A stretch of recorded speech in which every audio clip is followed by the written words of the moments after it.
Hello, everyone, and welcome yet again to another episode of SDGC Live. It is Thursday, October 14th, 2021. And as you can see, it's me, Justin, Jeff, and CJ tonight. Gentlemen, how is everyone doing? Good. Can't complain. Yeah, I'm pretty good today. I'm okay.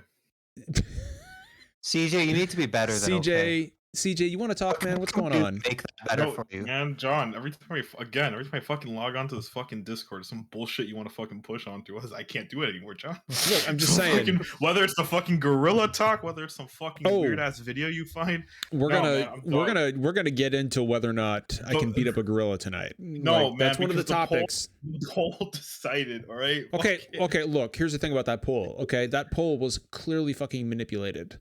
All right, there was this was all orchestrated by Justin in an attempt to convince people that I cannot fuck up a gorilla.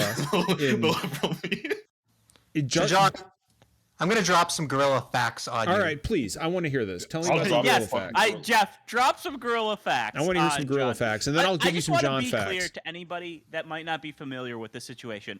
John insists he could take a gorilla in a fight. Of course, it's not a bit. Like he's serious. This has been a discussion that has gone on for a long time.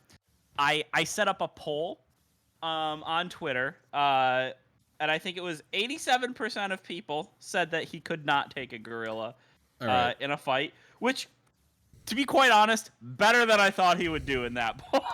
Okay, so first of all, I didn't even vote in the poll. Okay. Wow.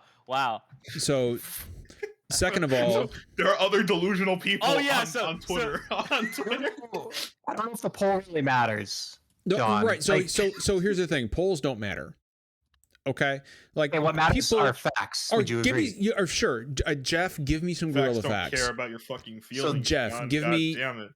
give me. So it's a silverback gorilla, John. Okay. Is stronger than 20 adult humans combined. Okay. They can lift and throw 815 kilograms, while a well-trained man could only lift at most 400, so that's double.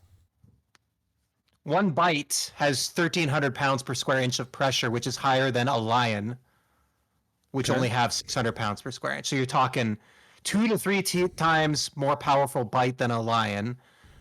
They can lift at least twice as much as the strongest human. And John, I know you're fit. I do not think you are the strongest human in the world. I'm sure you might beg to differ. But, I mean, let's be real here. And the other important question is, are you fighting them in their natural habitat, or are you fighting them on your home turf, like in your house? Or, are you battling them in a video game? Like Final Destination. Okay. Yeah. Let me drop some John facts here. Oh fuck, bro. Okay. You have given me gorilla facts, which I respect, and you know what? I have nothing but respect for the noble gorilla. You know, it's a noble animal. It's a noble creature. I don't fucking think you can fight it if you have respect for it. But here's the thing. Here's the thing, right? I have one thing that gorilla does not have. All right, when you take away all of its strength, you take away all of its bite force, okay? I've got one thing the gorilla doesn't have, and that is training. Training fucking matters, man. No. All right? I've got real fucking training. You have a specific set of skills. I am a well-trained, crafty motherfucker. Okay. John, what anti-gorilla training have you got? This motherfucker thinks he's Batman. Holy shit. He's like, oh yeah, well, Batman can defeat Superman. I'm just saying. He just needs time. Oh, man. No. Fuck? You're not going to... I mean, I will. So one day I will videotape myself fighting a gorilla, and I will demonstrate to you. And Vicky will send it to us. I will demonstrate. In a fucking mountain for a year. Vicky's gonna send it to us along with a, hey, listen, I appreciate you guys telling us we told you so in this really trying time after John got his fucking smoked by a fucking gorilla. We appreciate it. Please don't post this video. So again, what I'll say is this, right? Like, CJ, you have no idea the situations I've been in. Okay, I've been in some pretty bad fucking situations, man. I know you haven't fought a gorilla. There I are have no fought, gorillas in the Middle East. I have You're fought not, really. there's no way. I have fought really big men. Okay, I have fought men who are larger than me, and I'm a pretty big guy. Okay, Not as strong as a gorilla. but it's all about training, CJ. It's all about situational awareness and knowing the battle space. Okay, a gorilla is not a gorilla has a human being this delusional. CJ, a gorilla does not have okay. a gorilla does not have the sense of awareness and guile that I have. Okay, a gorilla doesn't need to. It's a fucking gorilla. Right, exactly. But here's the thing, dude. I'm far smarter and better trained than that gorilla could ever be. John, let me ask you something. When a gorilla punch comes at you with 2,700 pounds of force, enough to easily shatter your skull, what is your intelligence gonna do? So that what's the skill there? No, that gorilla is not even gonna touch me. Okay. Well, John, are you gonna parry the gorilla? No, I'm gonna duck. I'm gonna duck that fucking punch. Just gonna duck. I'm telling you You're right gonna now. duck. Here's the guy. You're gonna duck. You're gonna stand up. Your entire body, like it's got a big wingspan on that. No. Right. Here's what's gonna happen. No, Jeff, he'll duck. He'll get the first duck, right? He'll duck. He'll be like, "Oh, sweet, I did it." Other fucking hand's gonna come in and fucking tear his head off. That's true. He's gonna fuck. Look, all I'm saying is he's gonna duck tweet about it like, "Oh yeah, I just ducked the fucking gorilla punch. I'm unstoppable here." In the middle of that tweet, I will live stream my gorilla battle. You're gonna live stream your fucking death. I'm just saying, man. Like, CJ, you doubt me. Podcast, man. No, man. CJ, you doubt me. Fucking fact. Bro, gorillas have form fucking religions. What are you talking? You're not gonna fucking defeat a gorilla. I'm sorry. There is no way. There is no way. I'm fucking pissed that you still insist on this, if it's a bit or not. I'm genuinely upset. Please stop this shit, John. Goddamn. CJ, I didn't realize you took this so seriously. We need to make a statement to our listeners and viewers, just in case. We're by means advocating for you to go fight a gorilla. Don't fight a gorilla unless you're me. I'm gonna John should not fight a gorilla. I'm gonna ask Finn to make a graphic, a really serious the cyberpunk yellow statement, and it's we here at SDGC, some of us want to again emphasize, please do not fight gorillas, no matter what you think your skills, your intelligence, your training is, your video game opinions are. Look, I hate the fact that you doubt me this much, man. Like, it's really just doubt you, man. I'm just fucking it's just so it's really disheartening, CJ. Like, you could probably take on a capuchin monkey, maybe. I could absolutely take it, dude. I could crush a fucking capuchin monkey. Like, it's not even a contest. It's not even a contest, CJ. Like, I would actually rather fight a gorilla than I would a chimpanzee.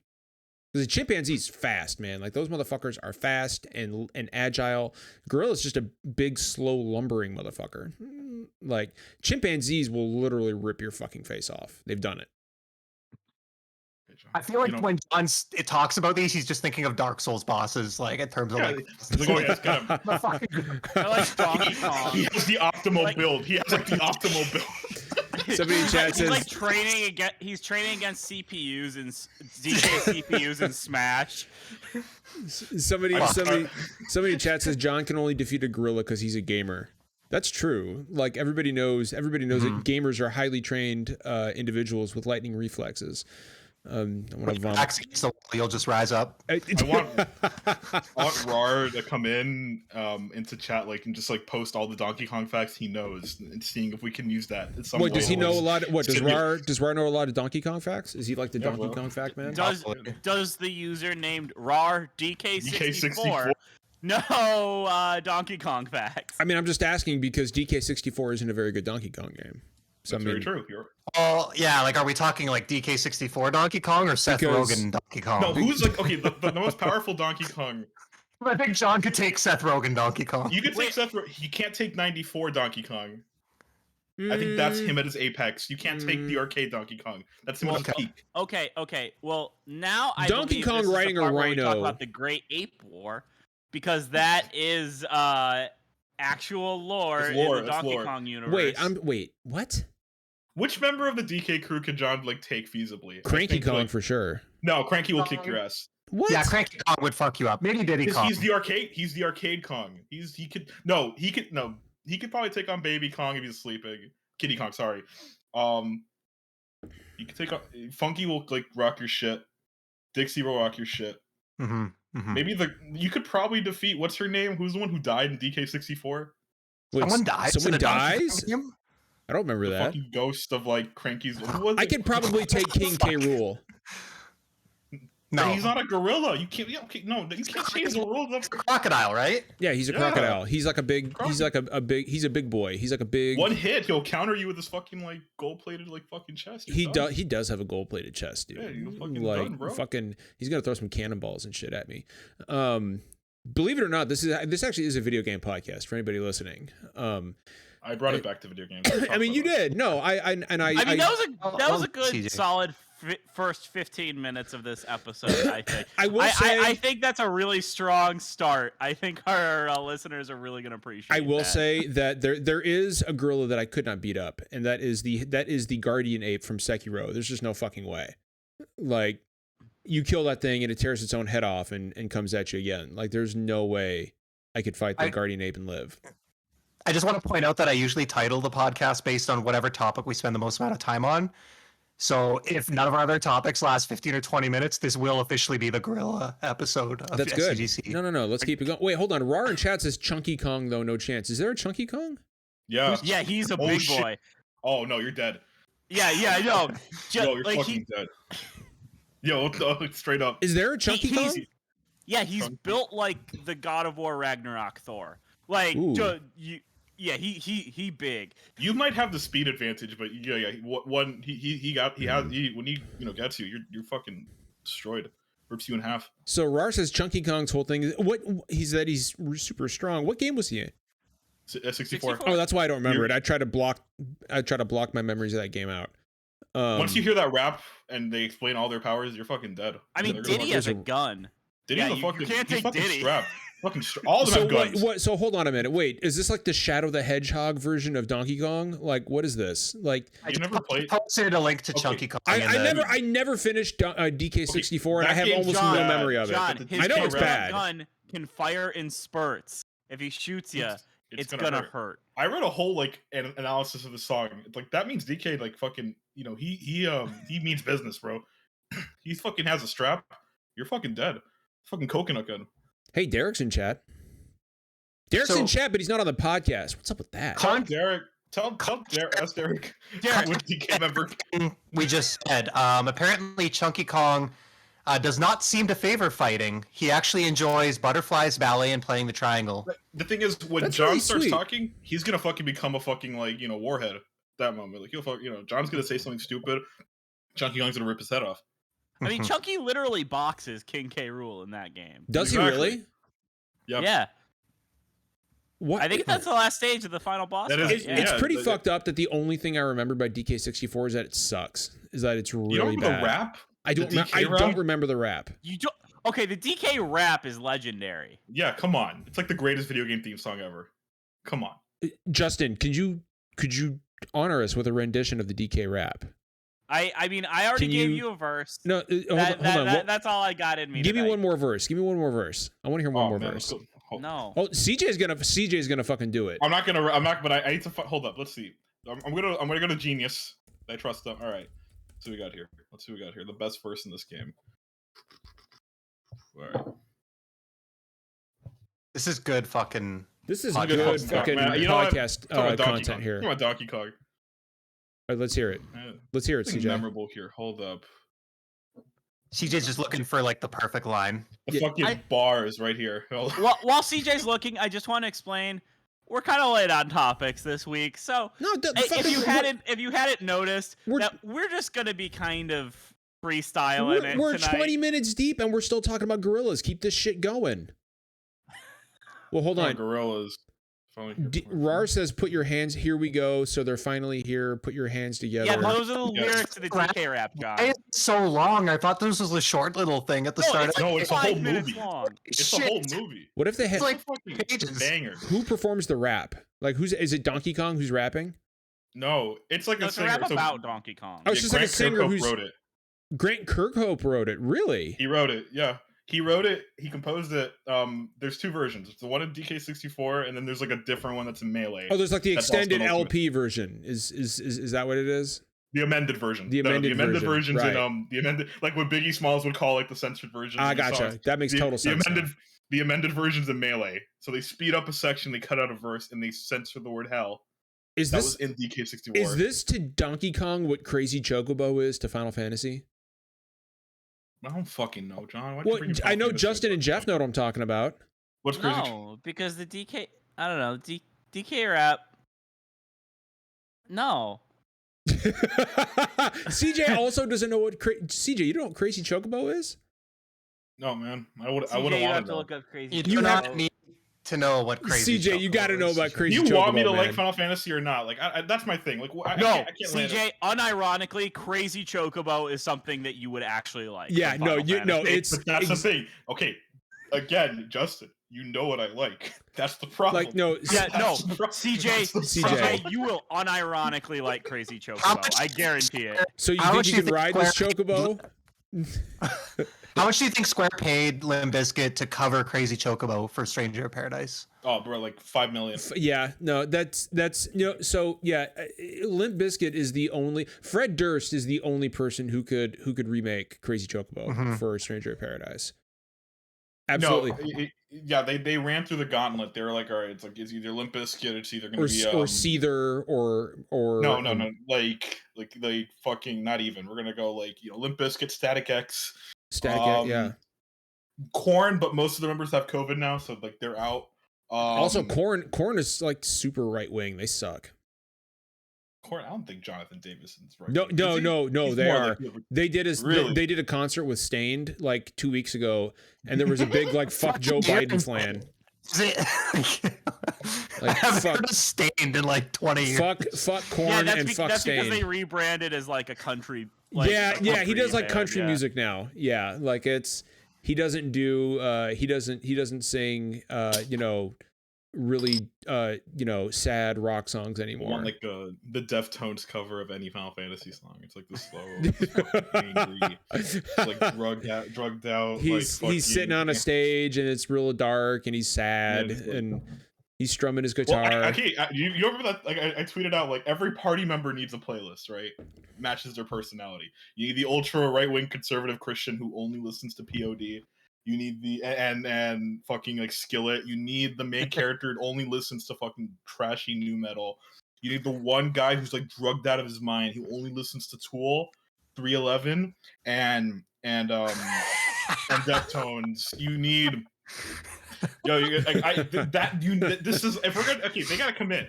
So every party member needs their playlist. Every party member needs some like fucking awful early 2000s playlist. I'm into Bullshit. whatever game this is. Yeah, it's the only Final Fantasy game I want to play. That's what it is. CJ is gonna see. I actually want CJ to do the review for Stranger in Paradise for us. I should. Like I don't even really because I don't like Souls likes that much. I don't like Final Fantasy games. It's the perfect combination. we'll get a code for it, and I really want CJ to be the one to Play do this it. shit. I want Play this CJ. I want CJ to review Stranger in Paradise. It's my game of the Bullshit. year. It's my Like, game of the year right there. you haven't even 2022 fucking- game of the year. That and Abandon.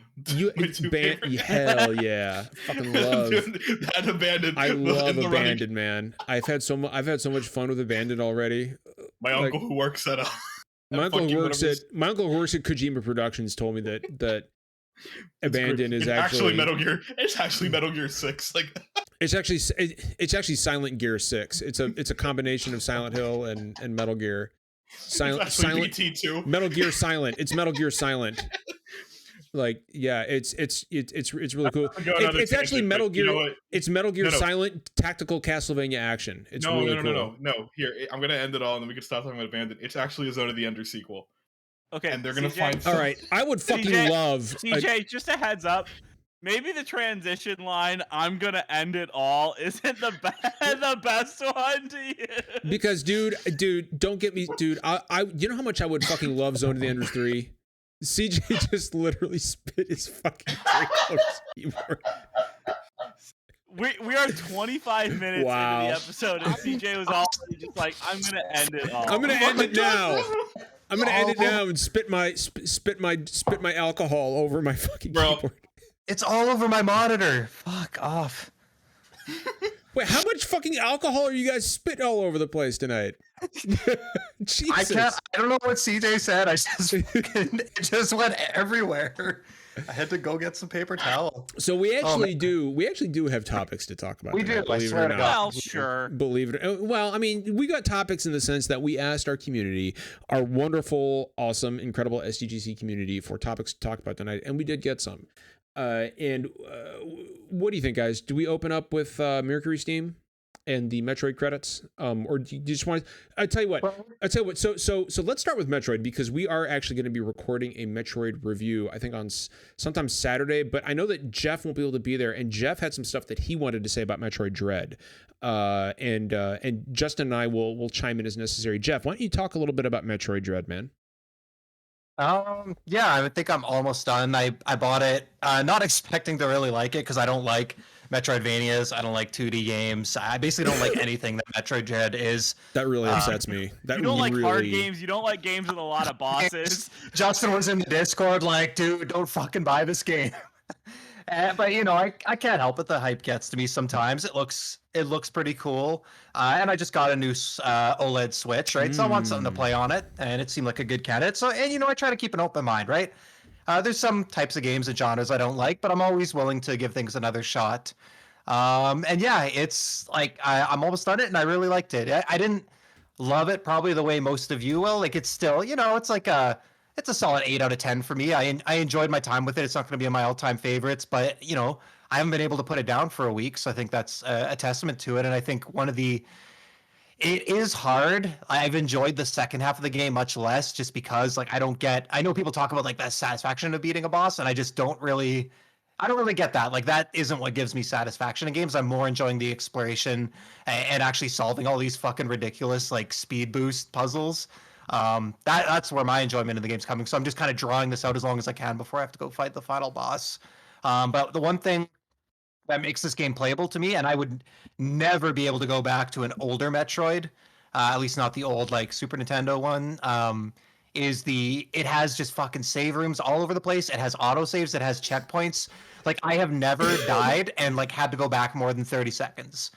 Because, like, let's be real, that doesn't make games harder. It just wastes your fucking time. So even in Dark Souls, they give you shortcuts and stuff like that, but like making me run another 5 minutes just to get back to the boss that I just attempted, there's no point. That serves no purpose to me. So I just appreciate that this game respects my time, and that's the reason I've stuck with it, I think. So I will say, Jeff, outside of one or two instances, like Super Metroid is nowhere near as difficult as Metroid Dread is. Like not even close. Super Metroid's more obtuse, though. It's more obtuse, but it's not. But like the bosses in Super Metroid are nowhere near the difficulty level of the ones in Dread, with the exception of maybe Red Dread. Dread's difficulty is rare for the series. Like, Metroid Prime 2 was tough. Samus Returns was tough, but like Dread is kind of a standout for. I think the way Dread is difficult is very different. But Dread is also very fair. I think. I did the final boss today. I obviously won't go into details about the final boss, but like one of the most satisfying boss fights I've ever done. Because like when you first get there, it seems impossible. It seems like you're just getting demolished, and then as you learn it, like I actually finished it without barely taking any damage. Like, I went from just getting wrecked immediately to barely taking any damage on the time I finished it, which was amazing. Like, and like that kind of progression is really, really fun. And I think it's like a good way to split up like the exploration and platforming puzzles that Metroid has always had, and like kind of give some more edge to the boss fights. I really I will say to Jeff,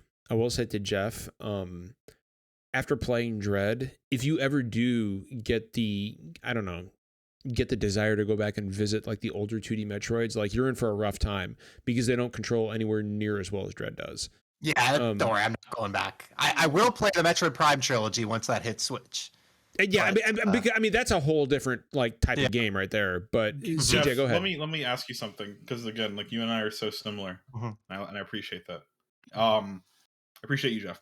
Anyway, what I want to know is, again, so this is you don't play Metroidvanias, you don't play a lot of 2D games, which is so weird because that's all I play. What did this kind of hook, like did it hook you quickly, or was it one of those things where you kind of had to like just learn it and you were Mhm. annoyed by it as Uh, you play it? My initial impression was like super annoyed because it doesn't onboard you very nicely. Like I've never played one of these games before, and like it kind of gives you a couple tips on like some abilities, but like I didn't even know how to fucking control it. I had to go into the controls menu and like I'm looking at, you don't start with a ton of moves, but even what was there, it like wasn't super clear on how to use certain things. So like yeah, at the start was a little rough, but honestly the first half of the game was really accessible, and yeah, I don't know. It hooked me right away. Like I just got hooked on that. Again, the exploration, trying to fill in that map, wondering, oh, what's here? Hey, the store's locked. How do I get here? That's kind of like the thing that makes my brain go and like, oh, the puzzle solving, I guess, more than anything. And I love, again, especially early in the game, there wasn't that many bosses, and the like kind of exploration was really chill. The enemies weren't super hard, and they give you tons of opportunities to like farm health and missiles and stuff. So it takes away that. I don't enjoy games also when I'm like constantly near death or like out of items and stuff, and I never really feel like that in this game. Definitely they challenge you to use those during bosses and stuff, but it was like just a chill experience, and I just really got hooked on, like I said, just filling in the map and trying to find all the little secrets and stuff like that. So yeah, Well- I was in it almost right from the start. Well, there's also, I mean, there's no other franchise that does that or like that conveys that sense of. I mean, like honestly, the only other franchise that conveys the sense of loneliness and like you against the entire world is Dark Souls, right? Like, which is its own kind of Metroidvania. But the Metroid games are just known for giving you that sense of it's literally you against an entire fucking planet. You're all alone. You have only yourself to rely on. And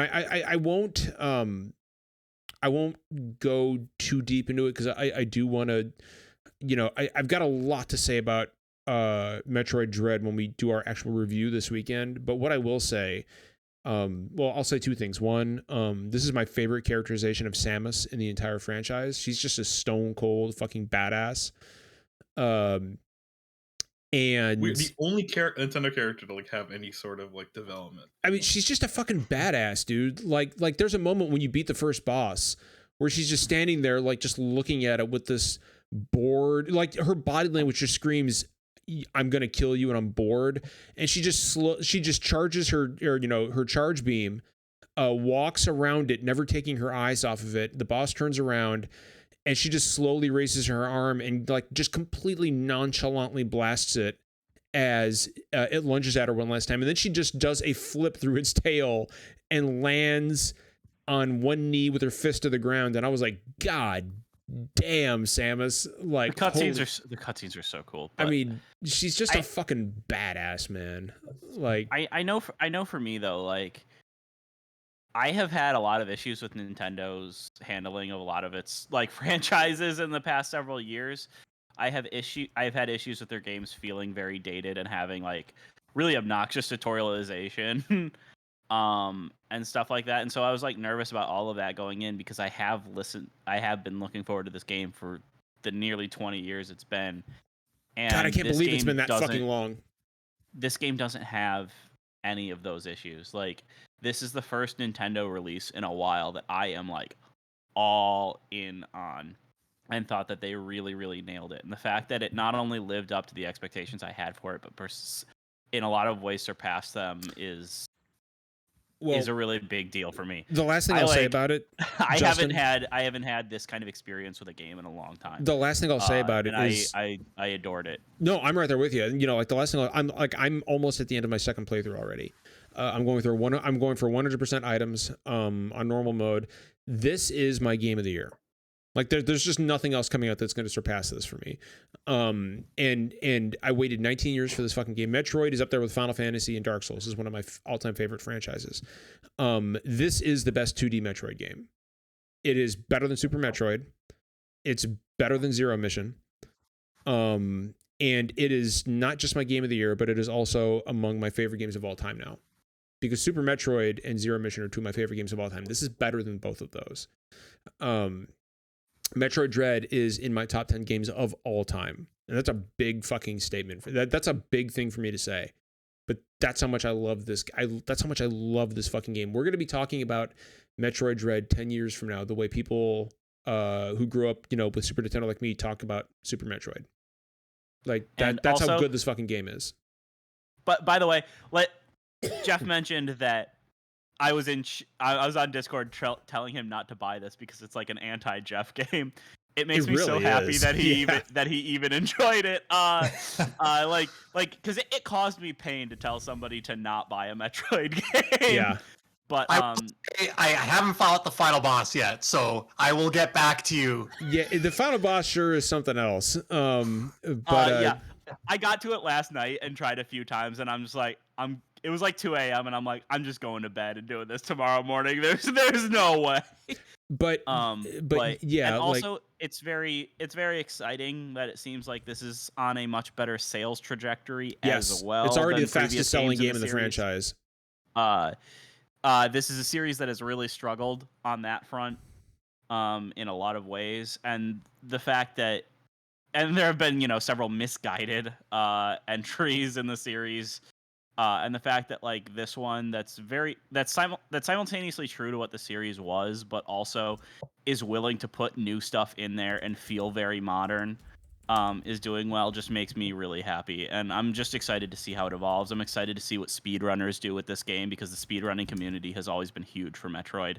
And this game was like, there's actually like stuff put in there to reward sequence breaking if you do it and things like that. I'm really excited to see how that evolves. We're sitting here talking about how much we love Metroid Dread, and that's great. I mean, I love it. It's my game of the year, but there is one thing that our community asked us to talk about tonight, that I think we would have addressed anyway. And it's regarding Metroid Dread. And look, like we've said many times on this show, the things we love won't get better unless we criticize them, right? Like you can't be relentlessly positive about everything you love. And it came to light today that not everybody who worked on Metroid Dread was credited by Mercury Steam. So I looked a bit into this, and looks like the policy is if you did not work at least, I think it was like the wording was 25% of the total development time, then your name is not in the credits, and that's fucking bullshit. Which is also a really weird metric because they're measuring it by development time. It's like, what is that like? It took 3 years to make 25%. Like, it doesn't even talk about what you actually contributed. Well, it's like, what? So you're telling me if the game was in development for 3 years and I worked on it for 7 months of my fucking life, I don't get credit? Like, what do you? Because it's like, does that count pre-production? Does that count like? And also contract work. Like, if somebody was just contracted to do some artwork or something, like, it's such bullshit, and it's also pretty obvious. Like, when you see the credits of this game, there's a lot of like categories where there's like 1, maybe 2 people listed. Well, and this is a 2D game and probably lower budget than stuff, but like, there's no way some of these categories only had 1 person working on them. Well, there's just no way. It stands out as being wildly obvious, and it's really just like, this is just the not crediting stuff, and this is a really common thing in the industry. I don't know if like Mercury Steam policy is widespread. I'm not sure how it goes. I know some places, like, just if you leave before the game ships, you're not in there. So I actually know somebody who worked on Metroid Dread and was not credited, and you guys all know him too. And I knew about this the day it was announced because he told me, and that's Don, our friend Nintendon, who's been on the show a few times. He was a Q&A tester for Metroid Dread. QA gets fucked all the time. And he was the one who told me like the day it was announced, he was like, been doing this, and for him not to get credit, Like he's the fucking like QA guys are the reason this game run, like they're the reason games run as well as they do, or as well as they don't do, because you know these guys, it's their job to make sure that your game ships in a playable fucking state. That's what quality assurance is all about. It's literally ensuring the quality of your fucking game, and you have the gall to not credit them. Like, and just to go a little bit beyond that, especially with QA, John, like I know you know this, it's more for people who don't maybe, is that we're not just talking about not being credited in the game's credits. Like QA, there's other departments too, but anyone who's considered a contractor, first of all, they're not considered an employee of the company. They're treated differently. We've heard stories. I don't know if it might have been Rockstar or someone where they aren't even given access to the same building, which I mean, it's just, you know, it's just logistics because they're not employee. They don't have the same access cards. They don't have this access to the same areas, the same lunchrooms. Like they're literally just complete outsiders. And it's just QA crunch is even worse than what you hear of from the core dev teams. A lot of friends in QA too. It's ridiculous. I want to add an addendum because this is something I found out afterwards. Because last week I talked about how I'm blanking on the studio name. Not Crystal Dynamics. Was it Eidos? Eidos Montreal is moving to the 4-day work weeks. That specifically excludes QA in that. It's the core dev team that gets that privilege, but unfortunately that is not extended to QA. So like that, like QA is a whole nother issue. But like in general, I mean, the not crediting thing is just so stupid. Like, just put their name in the credits. Who cares? It's text. Like, well, what are you concerned about? People, like you paid them already, right? Like, yeah, you paid them. Let them just have their name up here at the end. Credit everyone who contributes a fucking minute of their time to the game. This is just one more. It feels like over the past year, especially, we've had all these shitty revelations about the gaming industry, from sexual harassment to rampant abuse. It's been forever. Well, I know, but it feels like over the past year, it's like amped up, right? Like you know what it was? It was like Jason Schreier reporting on Rockstar's crunch that sort of broke the. Yeah, I agree. Yeah, that moment, that was like what, 3 years ago now. Yeah. Like that sort of broke. Was the straw that broke the camel's back, right? I agree. And then gaming had all these other stories about crunch.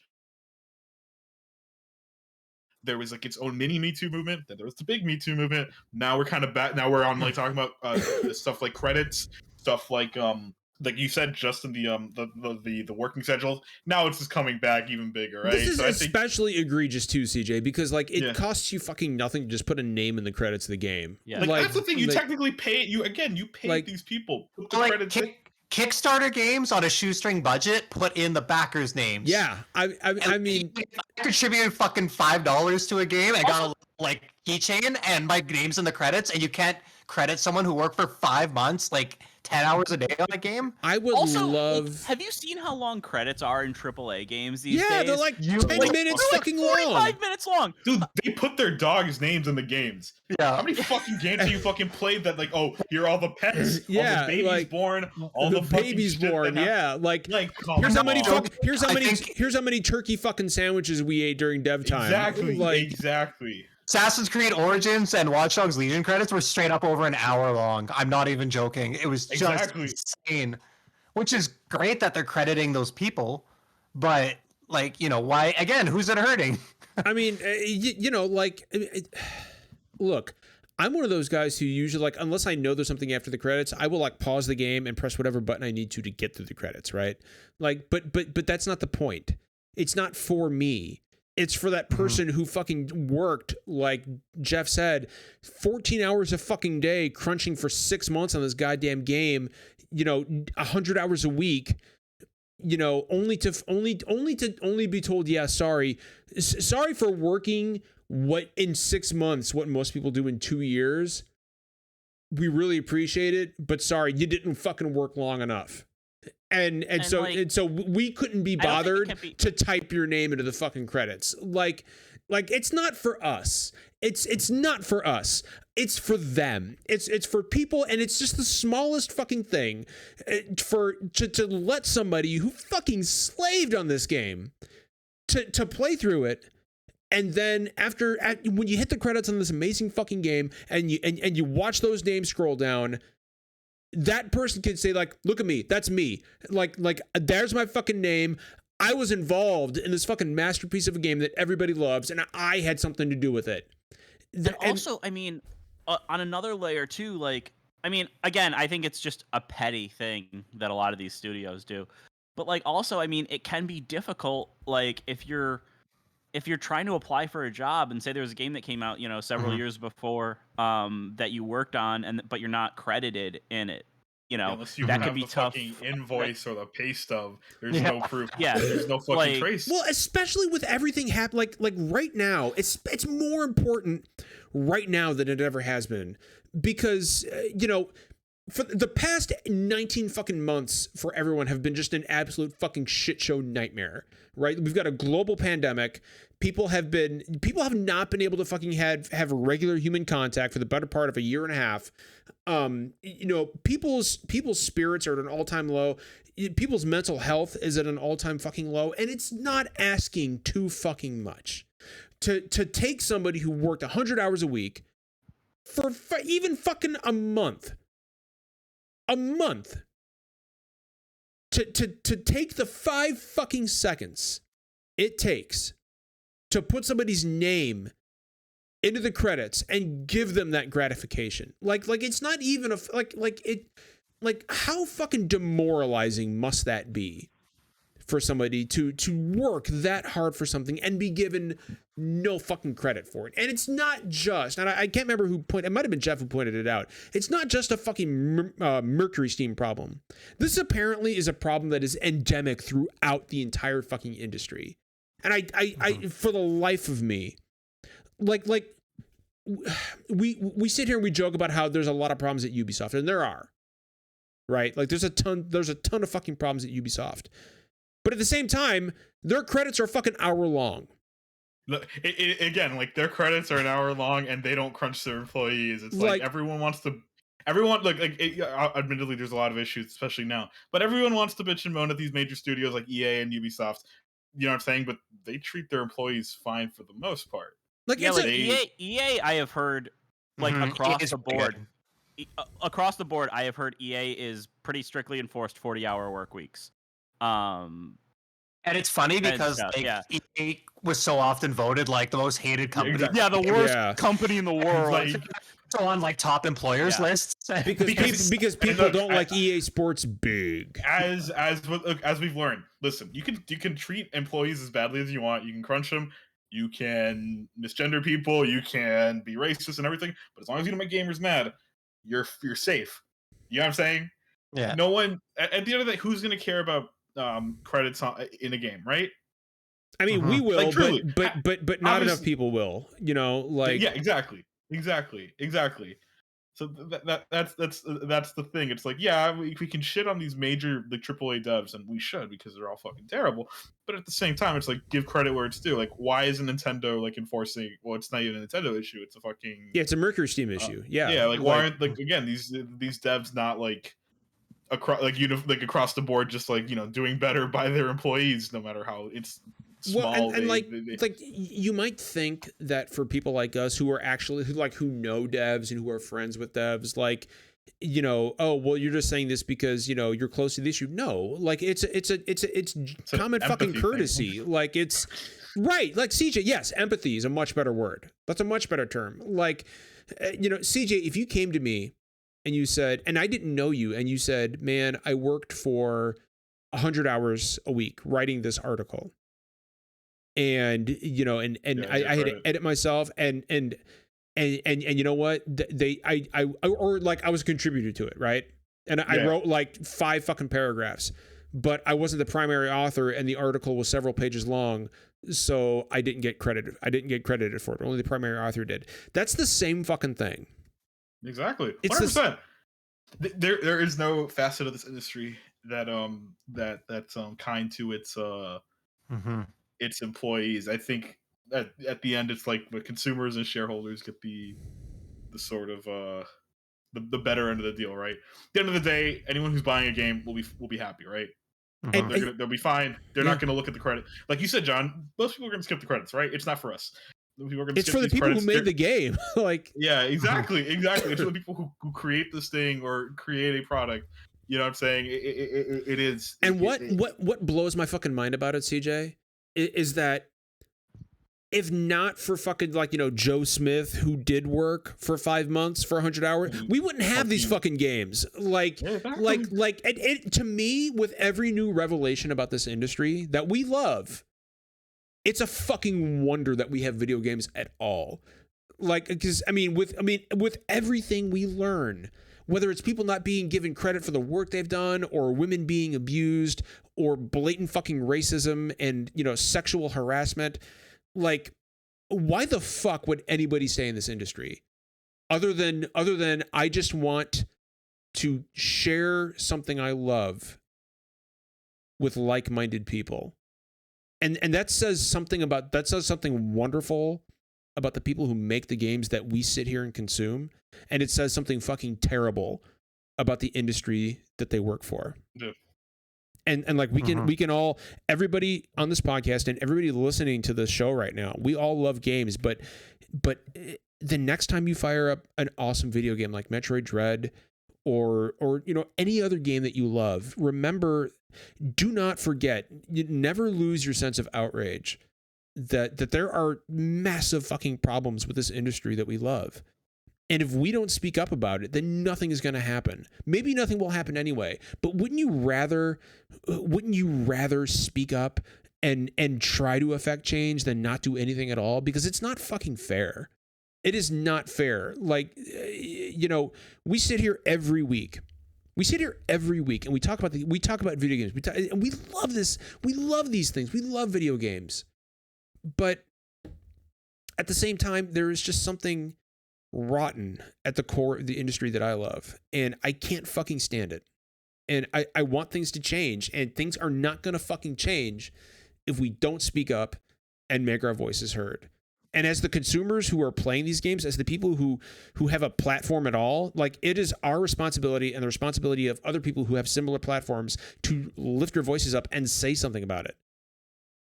Because for all the fucking amazing memories that people on these dev teams have given us, we fucking owe them something. We owe them the recognition that they deserve. We owe them the thanks for creating these amazing fucking worlds that we sit here and we inhabit every fucking day. And on that note, John, like, not to dismiss you know, the problems and stuff like that, please. but I think there's two approaches to this. Like, yes, if you have a platform, speak up, right? You know, call these things out when you see them. Call them for what they are. We know the industry has problems, but I think we can do that and also, you know, look at the positives For sure. and kind Yeah. of embrace them for people. So, you know, yes, you know, call out Ubisoft for their problems with sexual harassment in their company culture. But if you see someone on Twitter with 300 followers who, you know, did some artwork for Metroid Dread, like, you know, tweet at them, send them a message, say like, hey, I really love this game. I loved some of your work in this game. Anyone, right? Anyone who worked on any game in any capacity. You know, people working in the service industry know this, but I think people across the board know you tend to hear about your mistakes, but very rarely do you get feedback on the good things you do, because it's just expected you as part of your job. Basically, if you didn't fuck up, good job. You did what you were supposed to do. And I think a lot of times we don't get that positive reinforcement and that validation. And that's important to, you know, especially a lot of us, we doubt ourselves from time to time. We wonder if we're good at what we do. We wonder if our contributions matter. So, yeah, if you know someone who contributed something to something that really spoke to you or that you liked, tell them, reach out to them, you know, send them a message, because it can sometimes, that can make the difference. If they're kind of feeling beat down by all these other problems, you can be a little ray of hope in their world. And that's, you know, Jeff, what you said is great, because you know what, as cool as Cory Barlog is, God of War is more than Cory Barlog. Like, The Last of Us is more than Neil Druckmann. Like, there are real people and real faces who make these games. And, you know, they all deserve your thanks. And I know guys like Cory are going to, and Neil are going to be the first ones to tell you, yeah, of course. Like, right. Like, this isn't disparaging them in any way, shape, or form. I've met Cory. He's fucking awesome. Cory's a great fucking guy. but I know that they would agree with me when I say that, you know, remember the fact that these games are not made by one or two people. They're made by teams of people who have lives, who have families, and who sometimes work 90 to 100 hours a week to deliver us these experiences that have enriched us and have in my case saved our lives, you know, like and just take them, like, every time you fire that game up, remember that there are people in those credits who were not credited for creating something that you love, and that should piss you off.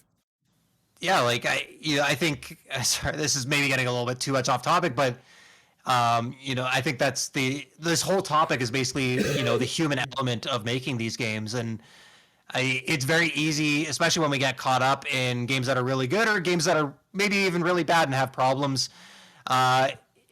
We just see the game, right? We see the mechanics, we see the visual, but like, you need to almost take a step back and like. Sounds stupid, but like the Matrix shit where you don't see the code, you see the the visuals and stuff. Like, yeah, take a step back and look beyond the map and the level that you're looking at and the characters and the gameplay, and see that this was a work of creation by 50 people, 100 people, people with kids, people with families that they're supporting, people working late hours in the office. Don't just see the game that you're playing, right? Just try to picture what went into making this, because honestly, like, the whole crux of what you're saying, John, is it's a miracle video games ever get fucking made and ever turn out, like, given how complex they are, given how many gears are in the machine, how many people are working on these. Well, what's fucking nuts, Jeff, is like, you guys, without talking about it too much, because I don't like to talk about my career, but you guys know what I do for a living. I don't fucking work half as many hours as game developers do, and you guys know what I do for a living. So like, it just blows my fucking mind that people aren't getting recognized for the hard work they're putting in. It's I don't know, like well, we can move on to our next topic, but man, this is something that I really wanted to dive into, because as much as I love Metroid Dread, like that it just fundamentally bothers me. And you know what, I was not aware of any of this until now. Like, I didn't know any of this. I didn't know that this was a problem that is apparently rampant throughout the industry, and it really, it really makes me think twice. It makes me want to think twice before I skip through those credits. Like, and it's it's small, but I probably owe the devs the 5 minutes or even an hour it takes for me to look at the credits and be like, thanks guys. Thank you to each and every one of you for letting me experience this, for working for years so I could play a 10-hour game. I mean, think about that, right? Like, people who worked up for years on this aren't getting credited, and we finished it in 10 hours. It's just fucking nuts. It should piss everybody off. There is another topic that we were asked to discuss tonight, because again, slow news week, so this is kind of a community driven episode, and I'm still really impressed that we managed to make it through 20-25 minutes of the podcast talking about gorillas. It's still super impressive. Never again. You made me hate something I love so much, John. Wait, I didn't realize you love gorillas that much. I fucking love gorillas. I genuinely so do. No wonder you don't want me to beat up a gorilla. You love them. No, the thing is, John, you're fucking disparaging fucking gorillas by saying that you can defeat your hubris will cost you. I tweeted that out. You're a foolish man. CJ's gonna send a fucking gorilla to my house. Watch, he's gonna... I will fucking listen, I'll go to the zoo, I'm gonna write a note, be like, look, this dude I do a podcast with. All right, same thing. He talks a lot of shit. I don't want you to kill him. Just rough him up a little bit. Just rough him up. You know what I'm saying? Just knock some trash cans over in his house like a fucking mobster. Maybe I don't know. Leave him key his put a dent in his hood or something. Exactly, yeah. Exactly. CJ, I can absolutely see you doing that. Clever. I'm onto your games, man. Finding a way to communicate with the girl. So there's something else that we wanted to talk about tonight, and that is the Switch OLED, the SWOLED. Is finally out. Came out last Friday. Not quite the Switch Pro that everybody had been swearing up and down that was coming. At the same time, an upgrade to the vanilla Switch nonetheless. And the new things present in the Switch OLED, the upgrades present in the Switch OLED are, one, of course, a 7-inch screen all around, which is 0.8 inches bigger around than the 6.2-inch screen that the original Switch had. It comes in 2 colors, the classic blue and red, and then a very slick white and black, which is what I got. The dock, I can tell you right now, as somebody who, yep, look at that. Jeff's got his, there you go. Jeff is our model for the Switch OLED right there. And Jeff, you know what struck me about the screen that you've got? One, like, look at that.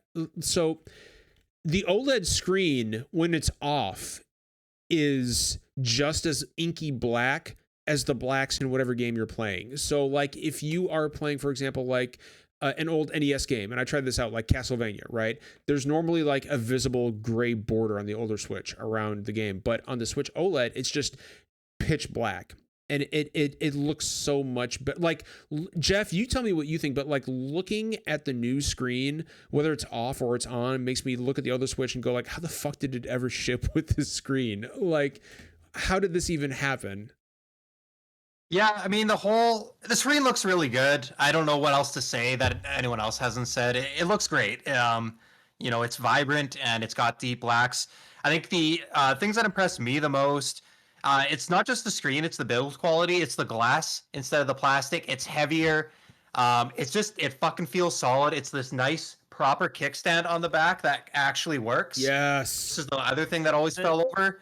That kickstand thing is actually like one of the things that I would actually be kind of interested in, because it's a massive improvement. I have issues with like getting cramps or like, well, not cramps, wrist pain. Oh my god, my finger is like jammed. But it's like way more comfortable for me to use the Pro controller, and like, but the kickstand mode is basically unusable on the launch Switch. Well, I mean, it's like, just so like, it's a strip of cool plastic on the launch Switch. Yeah.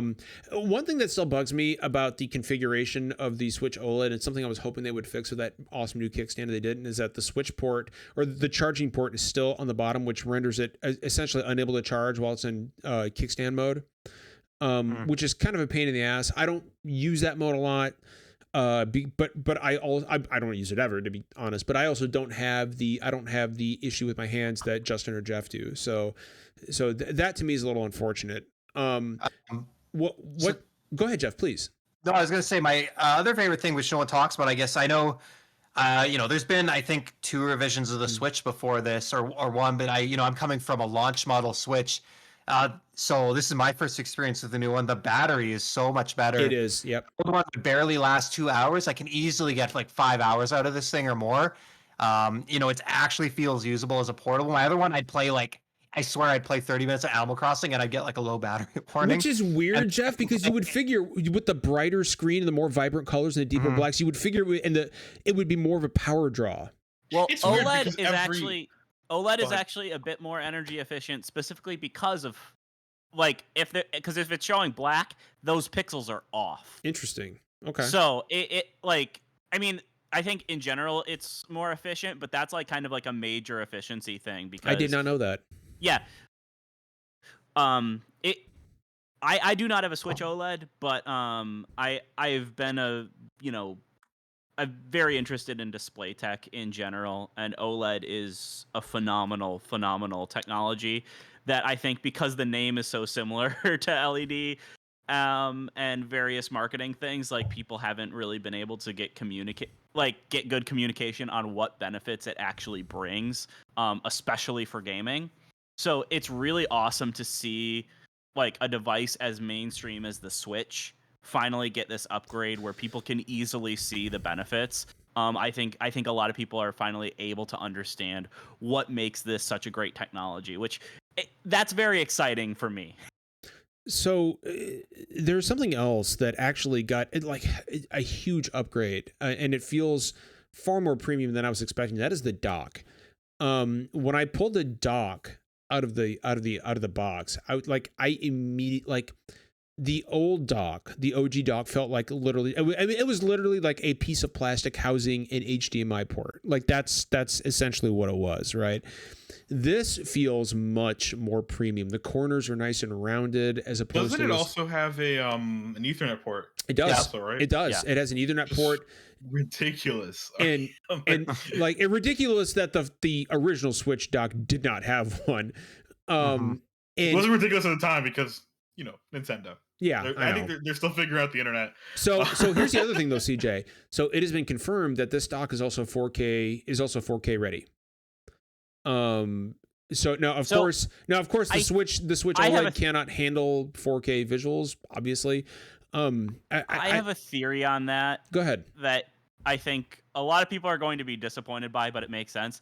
I think just at this point, that old kind of HDMI, that the like HDMI 1.4 or whatever that the Switch has, isn't really being manufactured anymore. Right. So it's probably just easier to get a proper HDMI 2.0. Because I mean, also like PS5, Series X, Series S, and new TVs are like on to HDMI 2.1 now, which is actually a very different spec than 2.0. So I think it's probably just a supply sourcing benefit more so than anything else. So Or this confirms the Switch Pro and it's an actual real thing. I'm kidding. What I'll say is this: like Nintendo is obviously working on another console simply because like these things enter the planning and development stage when the old consoles release. So they're working on something else, and they of course and again, CJ mentioned Nintendo logic, so don't take this with like a 100% certainty, but you would figure that they are locked into the hybrid model now because it's been such a huge success for them.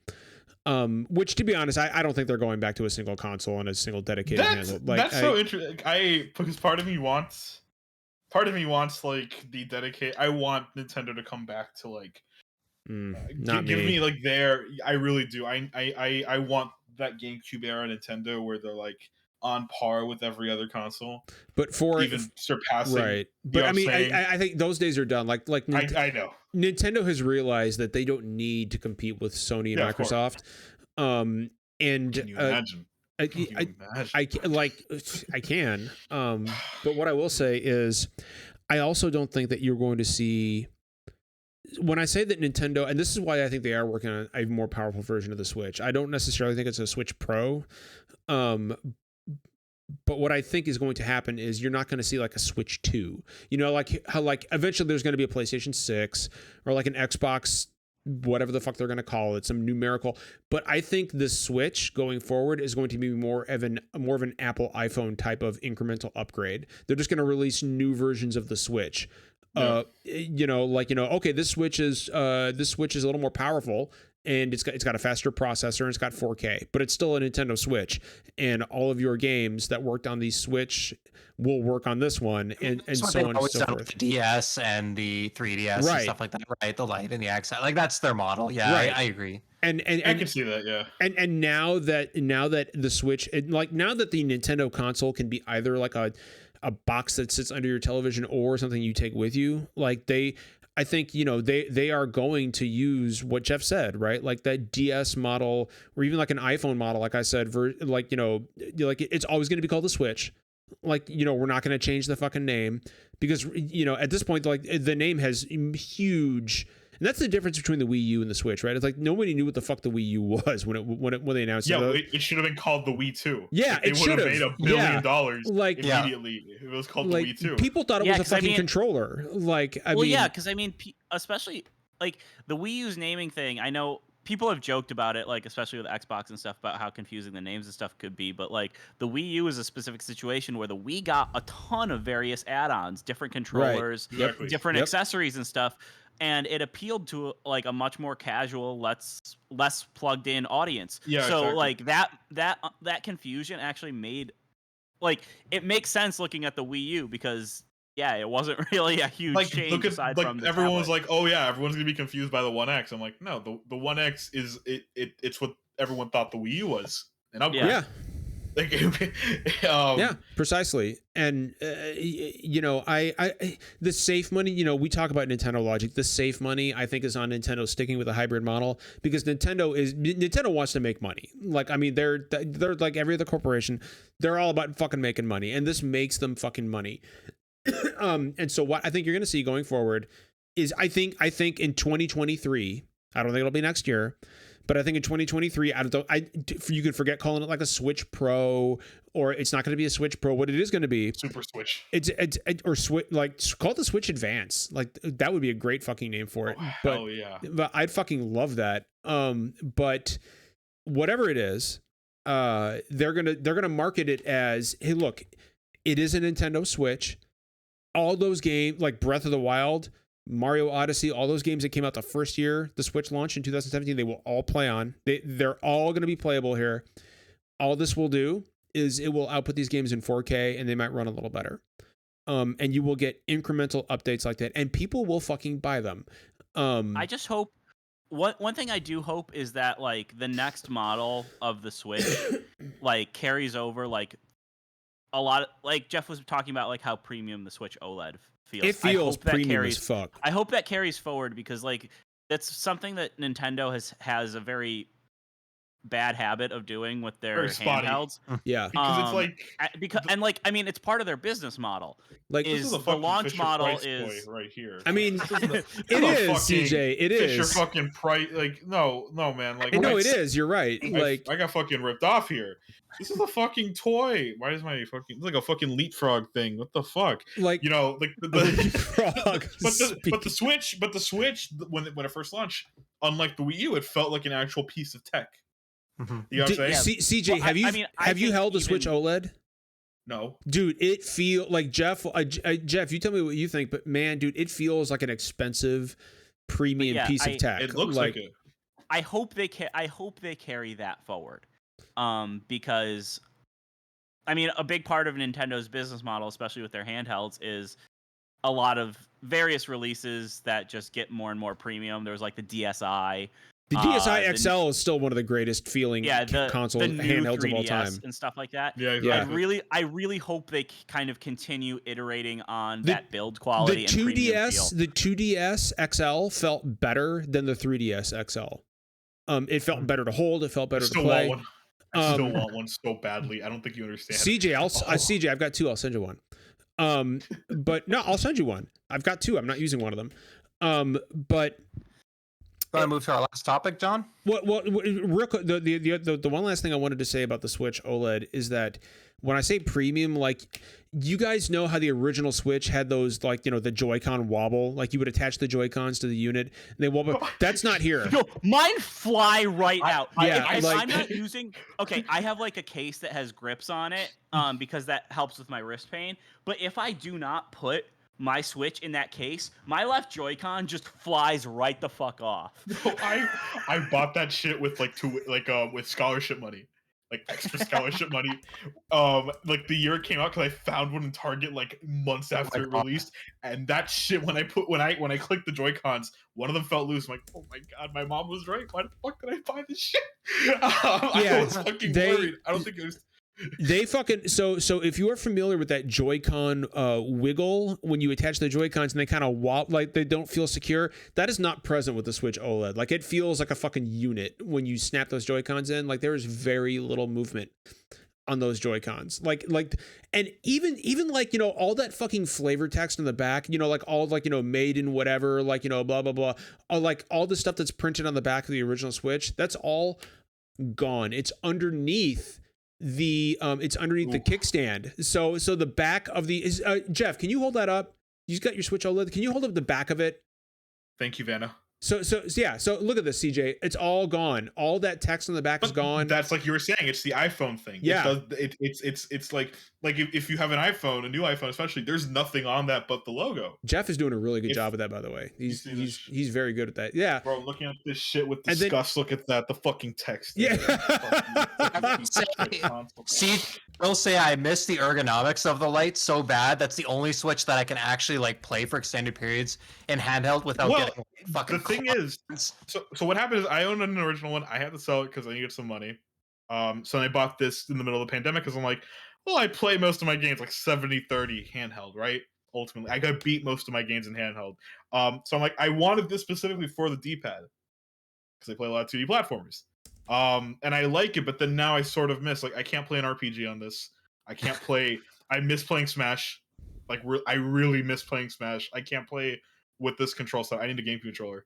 So I'm just like, all right, well, I guess I gotta buy an OLED. I mean, one thing I will say, and Jeff, and after this, we will move into our final topic for the night. But I've had a few people ask me if I have a Switch right now, and it is important to mention this. If you're going to talk about, like, an OLED review and OLED impressions, this is important to mention. It's a good thing to close on. If you have a Switch, do you need to switch OLED? No.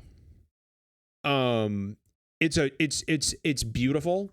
And yeah, the Switch OLED screen itself looks amazing.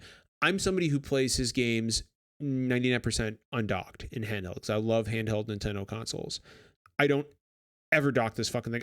I rarely ever docked my fucking original Switch. If you are somebody who plays, if you have an original Switch and you are somebody who plays primarily docked, this will do nothing for you. What about me? What's that? What about me? Someone who loves who prefers it handheld for, like, you know what I'm saying? Have a launch Switch, CJ? Do you have a launch Switch? I don't have it. I have a Lite. So if you've just He has got a a Lite, Lite. this is a He was massive gonna upgrade. later. If you just have a Lite, this is a massive fucking upgrade, and it's probably worth it. Simply because, I mean, dude, like, I don't know the actual, like, measurements of the Switch Lite screen, but the what's that? It's smaller than the original Switch. Smaller, which, I mean, so it's smaller, which means it is a smaller screen, but it actually has, I think, higher pixel density. Like, because of the smaller screen, things tend to look a little bit sharper sometimes. But coming from a Switch Lite, which I traded in to get this, I think the big screen outweighs that. I do too. It's just, Yeah, and also just the quality of the screen. I mean, Like, I mean the screen. I mean the screen is a massive. It's 100% glass. It's not plastic like the other. It's not like the Switch Lite or the regular Switch. Really? Yeah. It is. I will say this, and it is unequivocally the most beautiful handheld console I have ever played, and I've played them all. That said, one, if you have a dockable Switch already and you've got like an OLED television and you don't ever undock your Switch, this will do nothing for you. It's a waste of your money. It's a waste of your time. If you have a Switch, a regular Switch, and you play it undocked all the time, it's a nice upgrade, but it's by no means what I would say is essential at all. If you have a Switch Lite, then this would be a massive fucking step up. And it would make, I mean, when you, like, I'll tell you this, my wife, who doesn't play a lot of video games, and when she does, it's just normally PlayStation. She saw, because I traded in my OG Switch for the OLED, without even seeing them side by side. She looked at the OLED and she went, "Holy shit!" Like it was visibly that much better to her without a side by side comparison. Like it's definitely noticeable. So CJ, really, it's because my plan is like either get a OLED or just get the Model 2 Switch for, like, just take the pay. I mean, if you don't have a dockable Switch, I would say you might as well just get the OLED because it's $50 more. Yeah, and if I could find one. Right. Yeah. I mean, I think by the end of the year you won't have too much of a problem finding one, because I do expect that sometime next year this will phase out the original Switch and this will just be the Switch. Yeah, kind of like the Model 2 did. Exactly. Right. That better model, the red boxed one. Yep. Exactly. That's what I think you can expect with this. So yeah. Hopefully that kind of broke it down for you, CJ. Yeah. But Switch OLED. I love it. Jeff, did you want to kick us off into our final topic? Yeah, we still had 15 minutes left. So the other one someone dropped in our podcast chat was with I guess Metroid Dread. I don't know where, I don't think we really care where the conversation started, but we're gonna put our own take on it. But kind of the what Nintendo notoriously prices their games at $60 and they rarely drop. And that spans everything from a game like Breath of the Wild, which you can put 200 hours into easily, to a game like Metroid Dread, which you can finish, in 6 or 7 hours. Oh, And- less than that if you know what the fuck you're doing. Yeah. Like, yeah. I mean, I'm at almost 14, but yeah, so, but it's interesting. I don't think, I'm not trying to speak for everyone. I think I'm interested to hear your guys' thoughts. I think there's a lot of interesting opinions on, I guess how do we attribute value to games? What makes a game valuable? How do price tags factor into that? And kind of what's a nice balance between the two, and how do we explore that relationship? I know. Oh, sorry. Go ahead. Oh, sorry, CJ, you go ahead. No, man. Go ahead. Okay, so I know for me, like, the initial price tag is less of a problem than just literally no sales ever that Nintendo does, because there's a lot of games that they put out that I would like to try, but I don't know if I'll like them, or there's a lot of stuff that I'd like to try out because of for experimentation's sake, that paying full price for something I'm less sure if I'm gonna like is more of an issue. And in Nintendo's case, I never get to them. Whereas on other platforms, it's like I wait a couple months and can find them for half off, which I'm much more inclined to pick them up and try them out.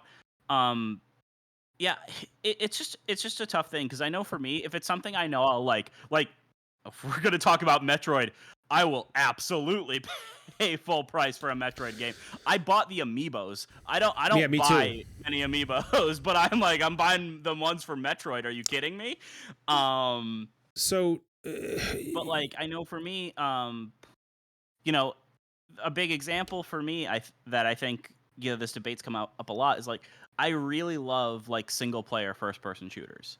I will absolutely pay full price for them. However, they're becoming more and more rare, and a lot of people are finding, and there's more and more free to play options for first person shooters than ever. And a lot of them are multiplayer focused and stuff, but people Battlefield has been kind of singled out. It's a multiplayer only game that is $60, when a lot of their competition is going to be free to play. And so that's become kind of a big discussion point for that. Because this is a big AAA game. It's something that this series has been around for nearly 20 years. It's something people have never had a problem paying full price for before. But all of a sudden now we're getting more people well, I can just play Warzone and that's free. So, I've been thinking about this for a couple days actually. And I know that a lot of this discourse about value in games got kicked off by that dumbass tweet, which I regret quote tweeting, because it's what the guy fucking wanted. He's just looking for attention. But this whole thing got started off by some idiot saying, I'd look at this trash. I wouldn't pay $60 for a 2D side scrolling game. So, I paid $30 for Crosscode last year, which is a fucking 90-hour game. And I was happy to do it. I would have happily paid $60 for it. I paid $60 for Metroid, which is I put about 10 hours in my first playthrough. This is a game I was waiting for 19 years. From a franchise that I love. It's one of my favorites. I was completely satisfied. It was the game. It was worth the wait for me. Whether or not it's worth the wait for you, well, that's up for you to decide. But don't let anybody tell you that you are wrong for feeling satisfied with or justified in spending $60 for a 10 or even a 2-hour game. If it's a beautiful fucking experience that moved you and you walk away from it smiling and you think to yourself, what an amazing fucking 2 hours I just spent. More power to you. There are people who pay $60 to play Call of Duty for the campaigns only. They get their 5 or 6 hour beautiful, action movie campaign, and they're done, right? To them, it's worth it. These same people will take, their family forward to the movies and spend fucking $70 on movie tickets and popcorn for an hour and a half. You get your money's worth. Yeah. Exactly. Do you feel like you got your money's worth? Okay, great. Yeah, I'm not gonna fucking judge you for that. One thing oh, sorry, Jeff, go ahead. No, I was gonna say, I just, I agree with all that stuff. I just want to say that there is also another angle to this, and I think it gets overlooked because sometimes this is in bad faith. I'm not going to say whether we should attribute value to games based strictly on how many hours you can get out of it. Yeah. I think it is valid, especially I'm pretty privileged. I have a house and a car, and I can drop $90, which is what Metroid costs here on a game that's going to last me 10 hours. And there are people who can only afford to buy 1 or 2 games a year. And I don't blame them for wanting to be able to stretch that purchase for months at a time. And I understand why they might say, I don't think I can spend one of my only 2 game purchases this year on something I'm going to finish in a weekend. I want something that I can get 300 hours of, and that's valid.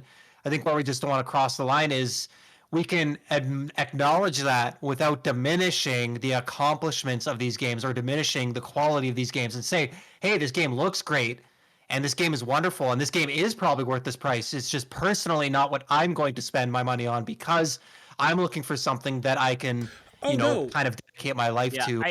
For sure, Jeff. I think there's a huge balance between I don't want game developers to devalue their own games, which is why I think I don't have as much of an issue with release prices as I do without ever going on sale, because with if you have a high release price, whatever, the team needs to get paid. I have heard stories, especially from smaller teams, like some AA and indie teams, they've priced their games lower because their games were automatically going to be perceived lower than some AAA games.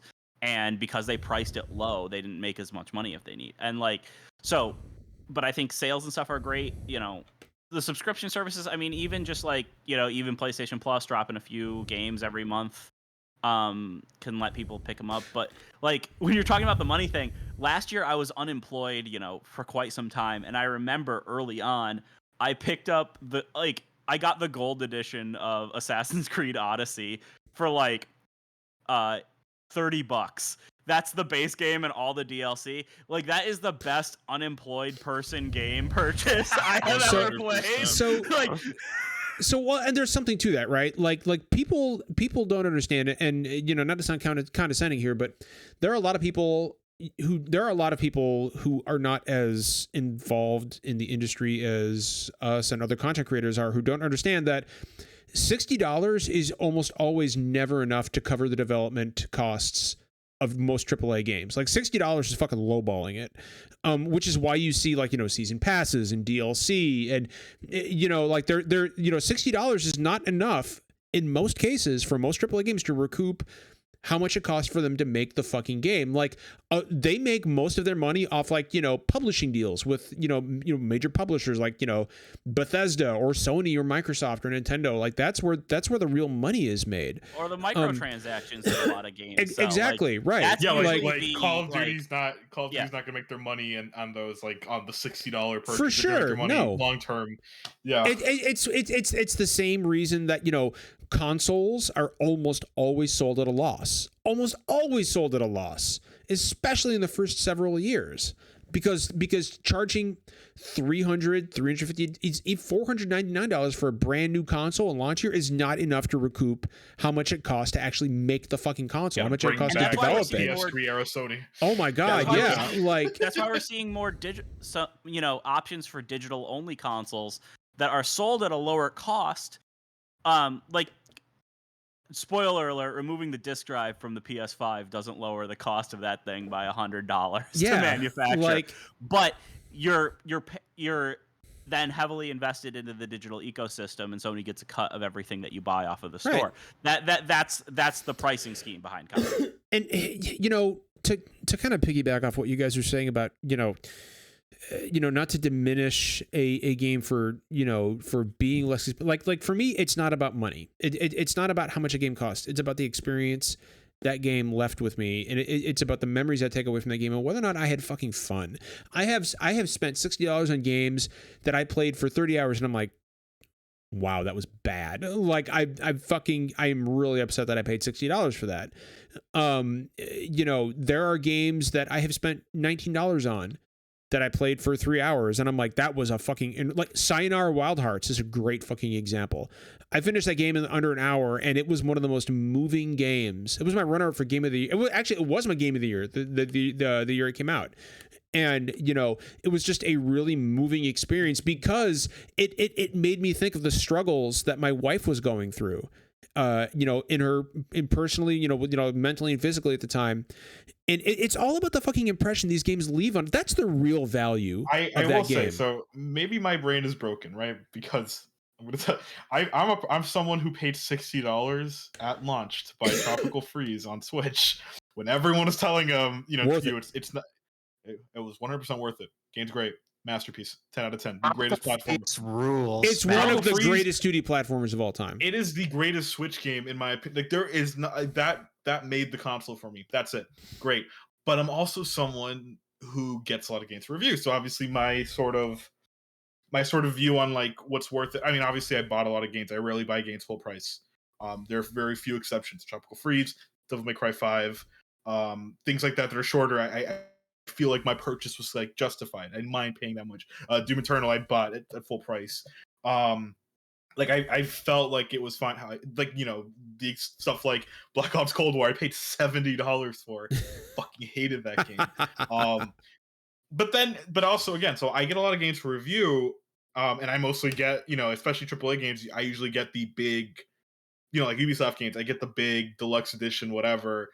So it's a lot harder for me to kind of talk about what's worth it and what's not worth it, right? Because price is never a factor in that discussion. But I will say. Oh, sorry, CJ. No, go ahead, man. Go ahead. Good. I think there's also like this discussion like tends to get really heated sometimes because you get people that are like really, really into games, like the people on our show, and then people that are way more casual and just buy a couple games per year. Yeah, okay, it's time to buy Call of Duty and Madden, and those are my 2 games for the year. But for me, gaming is an actual hobby, and especially the past couple of years, I haven't been able to go to the movies and stuff, so I'm allocated money that I normally would be spending on going to the movies, towards gaming. I'll take that up a notch, bro. This was a career. So this is like, I mean, for anybody watching the podcast live, if you look behind me, I clearly do not play games as a hobby. That's the thing. Like this was like in my case, this was a career. So my whole mind was, well, yeah, spending a lot now, but like, yeah, at some point it'll all be worth it. Things happen. But yeah, Justin, I get that. Again, like we're not on the same level as like an average consumer. Again, the person who buys Call of Duty, Madden, and then the occasional outlier, whether it's like a Batman game or a fighting game or the big Nintendo game, and that's it, right? Like it's a whole other like playing field at that point. And like also, I mean, like another thing is like there's different audiences and stuff. Like there. Like a lot of AAA games couldn't get away with super, super ridiculous microtransactions, but a lot of sports games that get a lot of these more casual players have really heavily implemented microtransaction systems in them, but people are willing to pay for them because, like, for some people, playing that particular game is a big part of what they do. They're not into like other things and spending it on other things within gaming and stuff. Well, and it all comes back to again, like we can circle all this back to, ultimately is how that, and not just video games. Like if you're spending money on something, doesn't matter how much money you spent or how little money you spend. If you ended up loving the thing that you spent your money on and it gave you an enriching, fulfilling experience, it was fucking worth the money. Like, it was plain and simple. If the next year, when I am sure that the Final Fantasy Pixel remasters will all be bundled together and tossed out on consoles, if Square Enix wanted to charge $120 for it on Switch, I would buy it. Because those games mean more to me than any other video game. Like Final Fantasy VI literally saved my life when I was a suicidal teenager. And I paid $50 for Pro Skater 1 and 2. Like I pre-ordered that shit. And I knew how much CJ, like I knew how much those games meant to you. Pro Skater 3 gets re-released. I'm paying the full 60 if that's what it costs. You get what I'm saying? It's one of those things. Yeah, we all have different like levels of like. Well, and I mean, coming up, like Battlefield's coming out soon, and like I'm going ahead and I'm gonna buy the $90 edition of it because it includes like the year's worth of updates as well as like a week early access. But like that's because for me, Battlefield used to be the only multiplayer game I would play. This is a series I have played for nearly 20 years. I haven't been so hot on the past couple entries. I'm really excited for this new one. And I have been specifically saving up because I know that's going to be a big purchase, but it's something, I have planned for and I'm okay with that. And I know some people are like, do not pay that much money for this game, especially after some of the beta reactions I've seen. And it's just like there's a way to like sorry, I just totally lost my train of thought. But I mean, like, there are some games that don't respect the money that you put into them. Yep.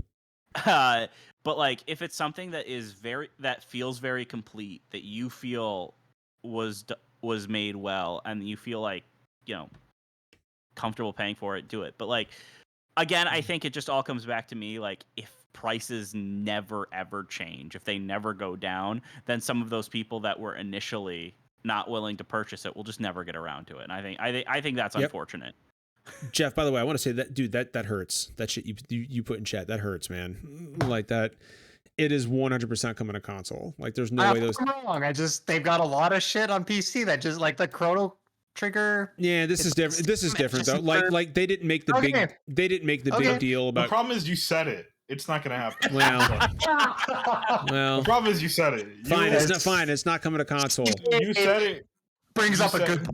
You said it. Also, a gorilla. Look, before it comes out, a gorilla is gonna bust into your house and beat the living shit out of you. Well, and that gorilla will tell you, "Oh yeah, Square told me to tell you that they're not gonna fuck." You know what? You know what? You know what? If Square Enix gave me a choice, John, you could shit about the fonts. You know, Jeff. If Square Enix gave me a choice, said you can have this gorilla beat your ass and get the Final Fantasy Pixel remasters on Switch, or this gorilla could not beat your ass, and I would have the gorilla beat my ass. Like, that's how much those games mean to me. Like, the gorilla could fucking knock the shit out of me. He's gonna beat you anyway. He won't. Why don't you understand? He won't.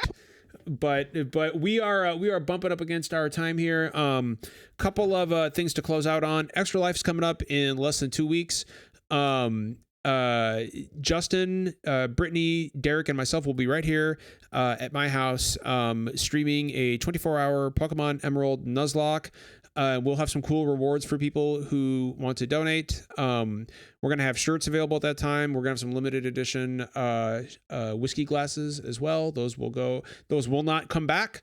So get them while you can. We'll have more details for that later. We will be dropping our Metroid Dread review on Sunday or Monday. We're going to record on Saturday. What else we got? I've been streaming Silent Hill 3 for my spooky October game, but going back to Silent Hill 3, fucking, like, it's painful. Like the game has not aged well at all. So a game that I know for a fact has aged much better because I started it about 2 months ago, again, was Fatal Frame 2.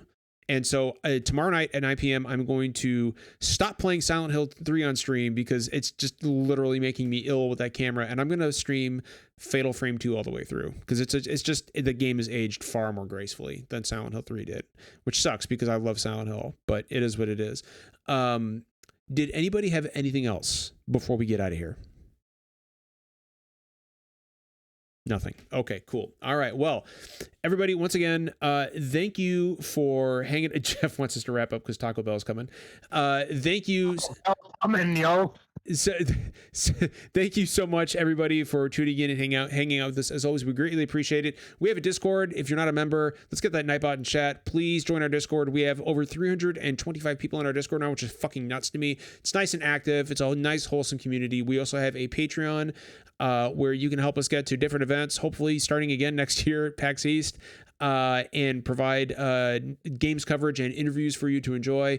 And also, of course, follow us on Twitter at official SDGC. Take care of each other, and remember, kindness costs nothing.